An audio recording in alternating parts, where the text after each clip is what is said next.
ഓണപരീക്ഷയ്ക്കുള്ള പാഠഭാഗങ്ങൾ പഠിപ്പിക്കാനാകാതെ അധ്യാപകർ. സെൻസസ് ഡ്യൂട്ടിക്ക് പുറമെ മഴ അവധി കൂടി വന്നതാണ് കാരണം. പരീക്ഷയ്ക്ക് മുമ്പേ പാഠഭാഗങ്ങൾ എടുത്തു തീർക്കാനുള്ള നെട്ടോട്ടത്തിലാണ് അധ്യാപകർ. ജൂലൈ 1 മുതൽ 31 വരെ അധ്യാപകർ സെൻസസ് ഡ്യൂട്ടിയിലായിരുന്നു. ഇതിന്റെ ഭാഗമായി വീടുകളിലെത്തി വിവരങ്ങൾ ശേഖരിക്കേണ്ടി വന്നു. സ്കൂളിലെ ഡ്യൂട്ടിയിൽ നിന്ന് ഇളവെടുത്താണ് അധ്യാപകർ സെൻസസ് ഡ്യൂട്ടിയിലെത്തിയത്.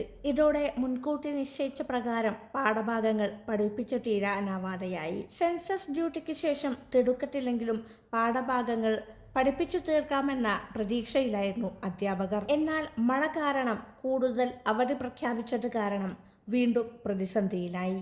ഓഗസ്റ്റ് 13 മുതൽ 20 വരെയാണ് ഓണപരീക്ഷ. പരീക്ഷ സെപ്റ്റംബർ മാസത്തിലേക്ക് മാറ്റിവെക്കണമെന്ന് ചില അധ്യാപക സംഘടനകൾ ആവശ്യപ്പെടുന്നുണ്ട്. പരീക്ഷ തുടങ്ങാൻ ഇനി വെറും 5 ദിവസം മാത്രം. ചോദ്യപേപ്പർ കയ്യിൽ കിട്ടുമ്പോൾ പഠിപ്പിക്കാത്ത ഭാഗങ്ങളിലെ ചോദ്യങ്ങളെ എങ്ങനെ നേരിടുമെന്ന ആശങ്കയിലാണ് ഓരോ വിദ്യാർത്ഥിയും.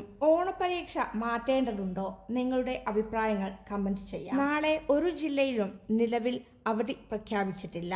രാത്രി വൈകിയോ രാവിലെയോ ആയി അവധി പ്രഖ്യാപനം വന്നേക്കാം. പത്തനംതിട്ട, കോട്ടയം, ഇടുക്കി, മലപ്പുറം ജില്ലകളിൽ നാളെ രാവിലെ വരെ അതിശക്തമായ മഴയ്ക്കാണ് സാധ്യതയുള്ളതെന്ന് കാലാവസ്ഥാ വകുപ്പിന്റെ അറിയിപ്പുള്ളതിനാൽ അവധി സാധ്യത നിലനിൽക്കുന്നുണ്ട്.